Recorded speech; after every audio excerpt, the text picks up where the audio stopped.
How to connect YouTube to a BPL TV. Follow these steps to connect your YouTube account to your BPL Smart TV. Step 1. Open the YouTube app on your BPL TV. Turn on your BPL Smart TV and navigate to the YouTube app. Use your remote to open the app. Step 2. Go to Sign In or Settings.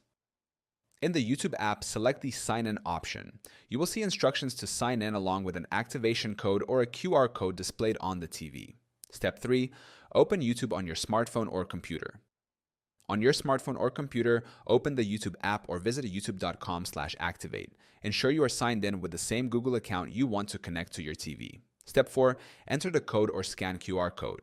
If prompted to enter an activation code, type the code displayed on your TV into the box on youtube.com/activate and select Next. If a QR code is displayed, use your smartphone's camera to scan the QR code. Follow the on-screen prompts to confirm the connection. Step 5. Confirm connection. After entering the code or scanning the QR code, the YouTube app on your TV will refresh. Your YouTube account will now be linked to your BPL TV. Step 6. Start watching.